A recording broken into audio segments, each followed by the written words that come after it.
est une commune française, située dans le département des Hautes-Alpes, en région Provence-Alpes-Côte d'Azur. Ses habitants sont appelés les Montmorins. Montmaur est situé au pied du versant sud du massif du Dévoluy, en lisière d'une plaine d'origine glaciaire, encadrée par la Béou à l'ouest, et le Petit Buèche au sud. La plaine comme la vallée du Buèche, est propice aux cultures. Les pentes du Dévoluy, qui dominent le village sont boisées, forêts des Sauvats, et offrent quelques surfaces d'alpage. Le nom de la localité est attesté sous la forme latine Mons Moru en 1120. Il appartient à toute une série de toponymes en mont, au sens ancien de colline, moderne, mont, éventuellement, montagne. En outre, les noms en mont sont souvent suivis d'un épithète indiquant la couleur. L'adjectif mort, occitan, mort, ancien français, avait autrefois le sens de noir. Le sens global est donc celui de mont noir. Homonymie avec Montmort, Marne, Mons Moru en 1042. Les types Montner, Mont-Noir, Mont-Blanc, Mont-Blanc, Mont-Rouge, Mont-Vert, Montauban, et Quatera sont construits selon le même principe. Histoire.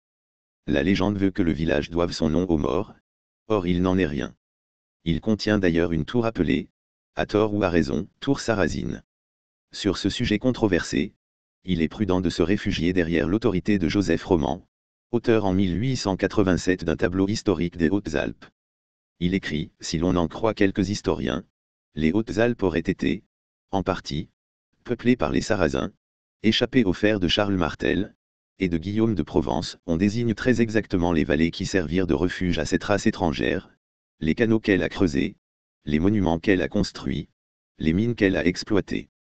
Tous ces détails sont de pure invention, on ne sait rien ou presque rien, des invasions sarrasines dans nos contrées. En 738, Charles Martel chassa les Sarrasins de Provence et confisqua les biens de Moronte et de Riculfay, grands seigneurs qui avaient été leurs alliés. Une partie de ces biens était peut-être située dans les vallées des Alpes.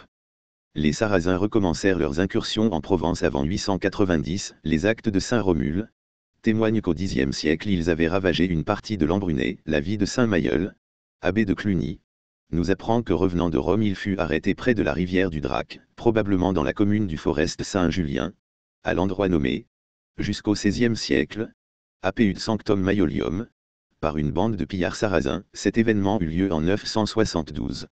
Enfin une bulle de Victor II, pape, Aviminien, archevêque d'Embrun, datée de 1057, nous fait savoir que ce diocèse avait eu à souffrir des invasions sarrasines. Voilà tous les textes relatifs à cette période historique qui soient venus jusqu'à nous. Ils ne sont ni nombreux ni instructifs, et en dehors d'eux on ne sait rien. Pour Gustave Le Bon, l'origine sarrasine ne fait aucun doute, bien que le séjour des Arabes en France n'ait été constitué que par une série de courtes invasions. Nous verrons dans un autre chapitre qu'ils ont laissé des traces profondes de leur passage dans la langue, et nous allons montrer maintenant qu'ils en ont laissé également dans le sang. Plusieurs d'entre eux s'étaient fixés définitivement sur notre sol, dans le voisinage des villes occupées par leurs compatriotes et s'adonnaient à l'industrie et à l'agriculture. On leur a attribué l'importation de la fabrication des tapis à Aubusson, ainsi que plusieurs méthodes agricoles nouvelles. Souvent alliés aux seigneurs chrétiens toujours en guerre, ils finirent sur beaucoup de points par se confondre avec les habitants. L'ethnologie nous en fournit la preuve, en retrouvant, après tant de siècles, des descendants des Arabes sur plusieurs parties de notre sol. Dans le département de la Creuse, dans les Hautes-Alpes, et notamment dans plusieurs localités situées autour de Montmaur, Montagne des Morts, dans le canton de Baignes, Charente, de même que dans certains villages des Landes, du Roussillon, du Languedoc, du Béarn. Solidement adossé à la montagne de Rouze, doté en ses hameaux, d'une vue sur les vallées voisines, Montmaur offre des possibilités militaires qui attirent des lignées de seigneurs, hauts en couleur, aux biographies souvent peu édifiantes. Les châteaux se succèdent, et celui que l'on visite aujourd'hui n'est pas le premier, comme en témoigne la présence de la tour en ruine dite sarrasine. Dès 1265, Montmaur est qualifiée de baronnie. Elle était la quatrième parmi les 4 grandes baronnies anciennes du Dauphiné, dont les titulaires avaient le privilège de siéger aux États provinciaux, en tête du corps de la noblesse. Les barons de Montmaur avaient la charge héréditaire de grands veneurs du Dauphiné. Guillaume Artaud, seigneur de Saint-André-en-Beauchêne, eut de Béatrix de la Roche, dame de Tray, fille de Sibille, dame de Tray et du Revest et de Raymond de Montauban, Viguier de Marseille, 1352 à 1353. Béatrix institua, par testament du 17 juin 1342, ses fils Dragonnet et Raymond de Montauban ses héritiers. Raymond devint seigneur de Tray, de Montmaur, et du Revest. Chronologie. Du 9 au 11 novembre 1340, Humbert II séjourne à Montmaur. 1300, les soldats de Raymond de Turenne, révoltés contre le comte de Provence, dévalisent, à Montmaur, des marchands piémontais. 1405, Geoffroy le Mincre, dit Boucicaut, gouverneur du Dauphiné, veut restreindre le droit de chasse du baron de Montmaur, et pour avoir raison de sa résistance, fait le siège de son château. Les seigneurs du Gapençais prennent les armes, et forcent le gouverneur à se retirer. 1756, Montmaur ravagé par un incendie. 1786, Montmaur ravagé par une épidémie. Guerre de religion et persécution des protestants. Guillaume Farel, de Gap à Genève. Montmaur et ses environs immédiats, Gap, Furmeillères, Vennes, constituent un très haut lieu de la réforme. Le théologien réformateur Guillaume Farel est originaire de Gap. Parti étudier la théologie à Paris à l'âge de 20 ans, il fréquente des théologiens dissidents, puis le Cénacle de Meaux, qui se propose d'améliorer l'étude de la Bible sans pour autant, au départ, chercher à rompre avec l'Église. À cette époque, le nom de Luther est inconnu. Il s'agit de cercles purement français qui n'imitent personne. La rupture avec l'Église a lieu quand même, et conduit Farel à fréquenter les grands noms de la réforme germanique, en particulier Zwingli et Backe. Il introduit la réforme à Neuchâtel en 1530 et à Genève en 1532, il attire Calvin dans cette dernière ville avant de se brouiller avec lui. Il revient un temps à Gap, dont il est chassé en 1562. Il est allié, d'assez loin, aux Furmeillères, chefs protestants qui tirent leur nom du village de Furmeillères, à 5 km de Montmaur. Les guerres de religion s'insèrent aussi dans un contexte géopolitique. Le duc de Savoie, ultra-catholique, cherche à s'emparer du Dauphiné dans le cadre d'une politique générale tendant à déplacer son territoire vers le sud et vers les grands axes. Être protestant, c'est donc aussi s'opposer aux visées de la Savoie. Le même raisonnement vaut pour Genève, et constitue une explication partielle de l'adhésion à la réforme de cette ville emblématique. Cette ressemblance entre les problématiques dauphinoises d'une part et suisses d'autre part pourra surprendre, mais on se souviendra que tous ces lieux se situent dans l'aire alpine et sont proches les uns des autres. Au départ, donc, être protestant, c'est être opposé à l'expansionnisme savoyard. Quoique toutes les combinaisons soient possibles et toutes les alliances instables, le traité de Montmaur nous montrera une alliance de catholiques et de protestants francophiles contre la Savoie, en sens inverse. En 1692, Savoyards et protestants seront alliés pour tenter d'envahir la région. Les ambitions du duc de Savoie sont arrêtées par sa lourde défaite contre Lesdiguières le 17 septembre 1591 à la bataille de Pontcharrat, Isère. Le vainqueur de Pontcharrat, François de Bonne de Lesdiguières, est un cousin des capitaines Furmeillères et une grande personnalité. Il deviendra le chef incontesté des protestants du Dauphiné. Puis, duc et connétable de France, c'est surtout le proche de toute confiance du roi Henri IV, qu'il servira avec la même loyauté avant et après sa conversion au catholicisme. Dans ce contexte, les seigneurs de Montmaur sont d'abord au service d'eux-mêmes, si bien que les événements des guerres de religion donnent lieu à des renversements d'alliances difficiles à suivre pour le profane. On note.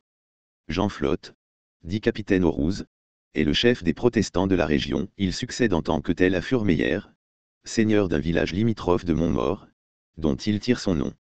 En octobre 1567, Flotte s'empare de Gap dont il mutile les édifices religieux. Il meurt à la bataille de Moncontour le 5 octobre 1569. Il est alors remplacé par François de Lesdiguières à la tête des protestants de la région. Il est la souche de 2 lignées seigneuriales. Les Flottes de Montauban sont issues de son second mariage légitime. Les Flottes de la Frédière sont une lignée bâtarde qui réussit cependant à conserver la noblesse en raison de 37 batailles, 20 blessures et 40 années de loyaux et fidèles services à Sa Majesté le Roi de France. Dans une lettre du 29 juin 1602, Lesdiguières écrit, à propos de Jean Flotte de la Frédière, sa vertu lui a adjugé sans contredit le titre de noblesse lequel encore il possédait par son extraction, suivant la forme d'usée de ce pays, comme fils naturel de feu Monsieur de la Roche, baron de Montmaur. Dans son testament, le capitaine Aurouze rejette ou répulse de sa succession toute femelle et aussi tous gens d'église de quelque religion que ce soit. Balthazar Flotte de Montauban, bigame, louvoie toute sa vie entre catholiques et protestants, baron de Montmaur, comte de la Roche, né en 1554, décapité à Paris le 6 août 1614. Il embrassa le parti des armes, fut guidon du grand prieur, 1577, capitaine d'une compagnie, 1581, colonel et gouverneur de Romans, 1587. Pour doter cette ville d'une citadelle, il exproprie plusieurs centaines d'habitants sans les indemniser.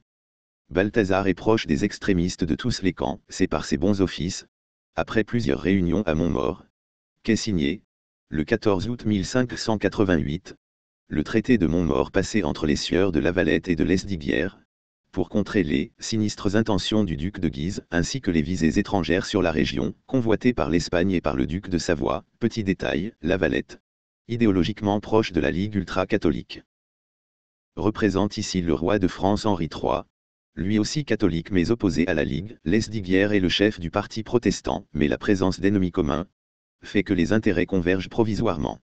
En 1589, Balthazar joue les bons offices entre les habitants de Tallard et Lesdiguières qui leur réclament une forte contribution de guerre.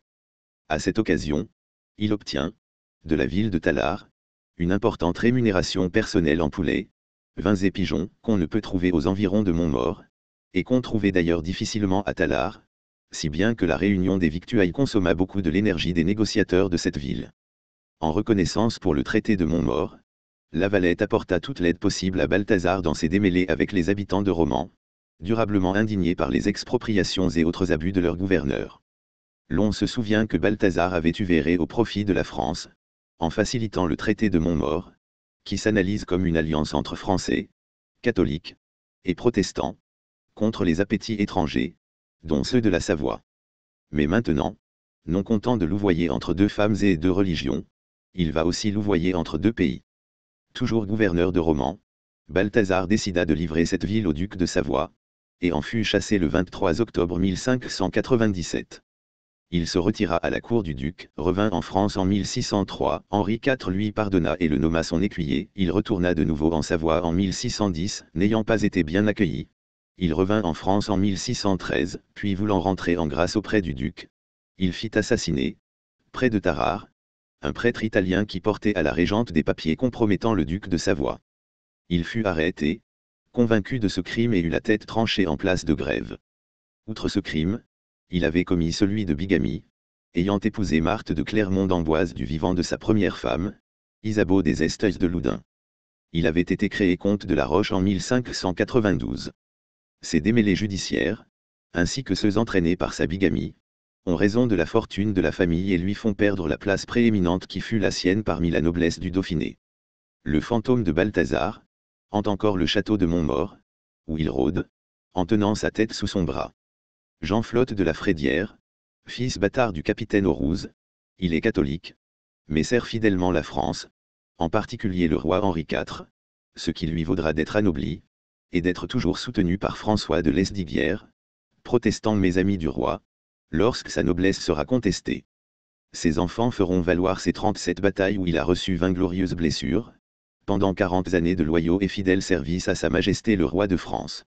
Le culte protestant fut autorisé à Veynes de 1572 à 1685, et il est permis de penser que Montmaur suivait le sort de ce gros village limitrophe. L'année 1685 voit au plan national la révocation de l'édit de Nantes, et au plan local des dragonnades et des persécutions, qui provoquent un exode important des protestants de la région. Les départs des protestants montmorins se situent après 1685. Peut-être en raison de la destruction du temple de Veynes qu'ils devaient fréquenter. On peut penser qu'ils ont préparé leur départ en commun et que, sous la conduite d'un meneur, ils ont entrepris le voyage. Un grand nombre d'entre eux est recensé à Genève le même jour, le 15 août 1687. Cette année est celle où l'affluence des réfugiés français atteint son apogée. On peut lire, il passe à Genève une quantité surprenante de pauvres Français réfugiés qui entrent par la porte Neuve et sortent par le lac. La plupart sont du Dauphiné. Il en entre jusqu'à 350 par jour, les 16. Entre 17 et 18 août il en est entré 800 de compte fait. On les retrouve pour la plupart à Neuchâtel quelques années plus tard. Seuls quelques-uns manifestent le souhait de quitter la ville. Le duc de Savoie Victor Amédée II, aidé par des protestants cherche, en 1692, à s'emparer de la région. En août, le village voisin de Veynes est ravagé, il est probable que Montmaur souffre également, la résistance dans la région est animée par Philly de la Charce, Une femme appelée dont l'importance est toutefois controversée. Balthazar Hannibal Alexis Flotte de la Frédière. La Frédière est un hameau de Montmaur, part en 1665 au Québec avec une troupe assez importante pour le compte du roi de France. Cette mission l'oblige à se convertir sur place au catholicisme. Il se comporte de façon avide et brutale. Mais cependant 2 lacs canadiens portent son nom. Benjamin Sulté le décrit en ces termes: déjà disgracié par la perte d'un œil, il cachait sous cet extérieur repoussant une âme asservie aux passions les plus avilissantes. Avare, fourbe, tyrannique et débauché, non seulement il faisait avec les sauvages la traite de l'eau-de-vie, mais encore il les trompait sur la qualité de sa marchandise par des emprunts trop généreux aux vertus de l'inépuisable fleuve Saint-Laurent. Sur ce, il s'enfuit.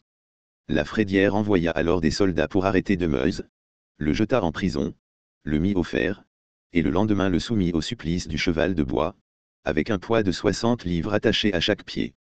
Il répéta la torture un jour ou 2 après et ensuite laissa sa victime aller disant: si je vous avais attrapé quand j'étais dans votre blé, je vous aurais battu comme plâtre. Ajoutons à cela des mœurs déplorables, décrites ainsi par Benjamin Sulté. Il était irréprimable en galanterie, et les femmes et les filles s'enfuyaient de terreur devant le folifemu militaire. Il jeta son dévolu sur Anne Thomas, la jeune femme du charpentier Claude Géaudoin. Le problème c'est que le mari était très prévenant et laissait rarement sa femme seule de telle sorte que le major était incapable de trouver l'occasion de la rencontrer seule. Une nouvelle fois il abusa de son autorité de gouverneur militaire et s'arrangea pour que Géaudoin obtienne une corvée qui l'éloigne de la colonie durant 3 mois. On ne sait si ces tentatives de séduction aboutirent, mais lorsque les choses commencèrent à se savoir, la communauté fut si outrée, qu'elle décida de porter l'affaire devant le Conseil souverain. La résistance. En juin 1942, avant même sa démobilisation, Antoine Mauduit loue le château de Montmaur, comme le lui a suggéré Gabriel Rosanvallon. Le château devient officiellement le siège de l'association La Chaîne, dont le nom a été choisi en hommage à Notre-Dame de la Salette. Mais sous la couverture d'un centre d'accueil pour prisonniers libérés ou évadés, Mauduit crée une véritable organisation de résistance active comprenant des personnes en situation irrégulière. Ainsi Montmaur devient l'un des premiers maquis de France. À partir de novembre 1942, le commandant Mauduit accueille aussi des militaires démobilisés de l'armée de l'armistice du 22 juin 1940, et des jeunes réfractaires au service du travail obligatoire en Allemagne, STO, instauré en février 1943. C'est à Montmaur que Serge Klarsfeld, évadé, passe 2 mois en compagnie de sa famille avant de rejoindre Nice, et dans le château que François Mitterrand séjourne de façon épisodique à la fin de 1942, et au début de 1943. Il aura l'occasion de connaître la vie rude des gardes forestiers, car il sera hébergé pendant 21 jours par le garde Gaston Allaume et sa femme Renée Ossova. Au château de Montmaur sont fabriqués des faux papiers et des plans d'évasion expédiés dans les camps grâce à un réseau très structuré. Mais l'action est beaucoup plus complexe. Montmaur c'est aussi une sorte d'école de cadre où l'on tente de penser l'après-guerre dans un esprit de reconstruction individuelle morale, civique et patriotique, tout en se préparant au combat de la libération dont tous savent qu'ils seront très durs. Enfin, dès octobre 1943, le commandant Mauduit participe au réseau de renseignement, Matilda, qui prépare des parachutages. Plusieurs parachutages sont organisés dans la région de Montmaur, où même les enfants ont leur rôle à jouer. Un jour, un avion transportant des munitions à l'attention des maquisards dirigé par le commandant Mauduit, au lieu de lâcher sa cargaison en dévolu, le fit sur le plateau de Bure. Tout explosa en plein jour sous les yeux des enfants de l'école de Montmaur en promenade au Sauva. L'instituteur leur fit croire qu'il s'agissait d'un orage. Les enfants ne répliquèrent rien bien qu'il fasse grand beau temps ce jour-là. Malgré son vacarme, l'affaire ne fut jamais ébruitée, si tant est qu'elle pouvait l'être davantage.